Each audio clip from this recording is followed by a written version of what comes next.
Oggi è ospite di letture.org il professor Carlo Masala, autore del libro Se la Russia attacca l'Occidente, lo scenario possibile, edito da Rizzoli. Benvenuto professore. Grazie mille per l'invito. Ecco, nel libro lei dipinge uno scenario altamente critico, quello di una Russia che minaccia da vicino l'Occidente. È uno scenario probabile? Yes, I think it's a highly probable scenario. I mean, first of all, we know that the intention of Russia behind its aggression in Ukraine is also to destroy the European security architecture. This was made very clear in a letter written by Lavrov to the White House and to NATO's headquarters on the 17th and 18th of December 2021.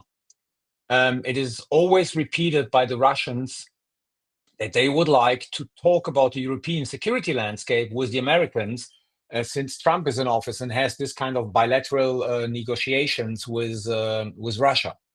Secondly, we know from various sources that the Russians are building up their armed forces for the day after, which means 1.5 million men. They're producing tanks and ballistic missiles, roughly around 800 ballistic missiles a year.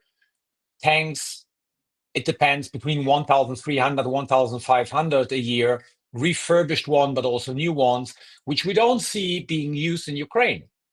So the question is, why are they massively building up their armed forces? Because there is an intention behind that, and the intention is to destroy the European security landscape. So I think the scenario of a limited attack, it's not an attack against a NATO member entirely, but a limited attack, is highly likely. And if I may, the head of the German Foreign Secret Service 3 weeks ago went public and he said, we have clear indications that certain circles in Russia do not believe that NATO will invoke Article 5 if it comes to a limited aggression against a NATO member country. And then he mentioned specifically Estonia, which plays, of course, in my scenario, an important role. Ecco, quali sono a suo avviso le maggiori debolezze dell'Occidente in questo scenario? I think the major weaknesses of the West in vertical commerce in this scenario is, first of all, if there is a limited attack, in my scenario, the attack is against one city in Estonia. The question arises, why should countries, and I would say like Italy, like Spain, like Portugal, probably even Germany, why should they be willing to liberate with their armies a small city in Estonia, risking a major confrontation with Russia, which always includes a nuclear dimension? So the big question is, why to risk the Third World War for the liberation of Narva, which is the city who's going to be attacked in my scenario? Secondly, we have an American administration who doesn't want to be a European power anymore. I mean, Pete Hegseth on the 12th of February this year said in Brussels, the Americans, are no longer be the primary security provider for Europe, which basically indicates, in such a scenario, the US might be out. And we have an American president who, during his first term, said in a TV interview, why should I risk the Third World War for the liberation of Macedonia? And he was talking about a whole country. Why should he basically risk the Third World War for the liberation of a city in Estonia? The second weakness is there is no clear threat perception among most of the European societies. I'm not talking about, Central Europe and the Baltics. There, the threat perception is quite clear. But if I look at the Italian discourse, the German discourse, the French discourse, I mean, a lot of people are not convinced that Russia poses a threat, which of course weakens the respective governments in their policy to basically rearm their own armed forces. Che ruolo svolge la Cina nel suo scenario?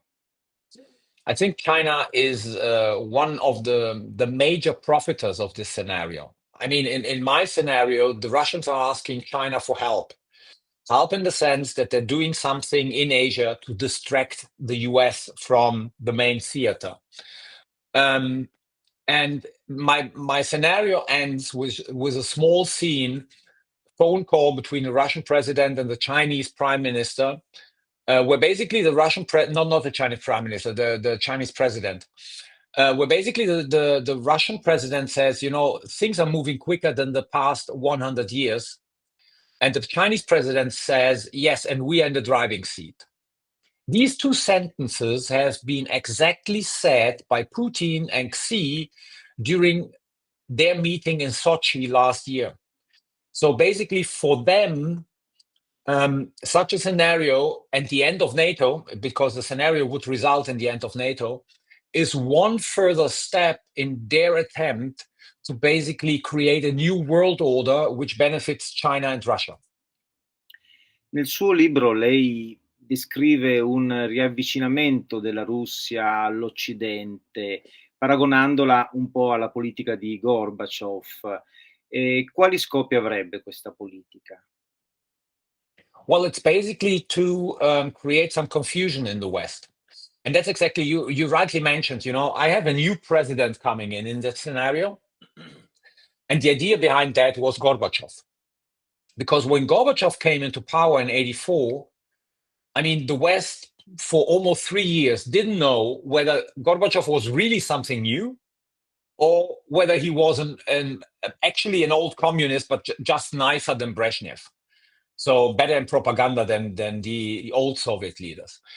And if you have such kind of Russian figure, then you can envisage that exactly this debate would take place in the West. Shall we give him a chance? No, not give him a chance because he's pursuing the old policy. So there will be some confusion. And therefore, there will be some kind of putting a hold to the efforts in making Europe stronger in defense and deterrence.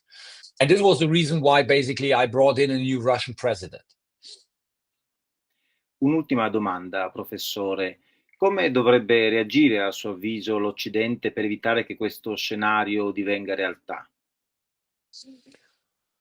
I think there are 3 elements to that. The first one is continue the policy of rearming Europe. This is utmost important. To deter Russia, you need to have the material in place. You need to have the tanks, you need to have the fighter jets, and you need to have the frigates. Secondly, and this is the most important thing we have to work on, so some very clear unity, political unity to Russia, that in case that Russia tries to test NATO's cohesion, NATO will react decisively. And even if Russia just conquers a city in Estonia. And third, which hasn't been done so far to this extent I would like to see it, make all of our societies more resilient, make them aware of the Russian threat, make them aware that our democracies have to be defended, and that defense and deterrence in military terms, not only in military terms, but also in political terms, is of utmost importance to deter Russia from undertaking any kind of aggression against a NATO member. Grazie, professore. Volentieri, grazie per l'invito.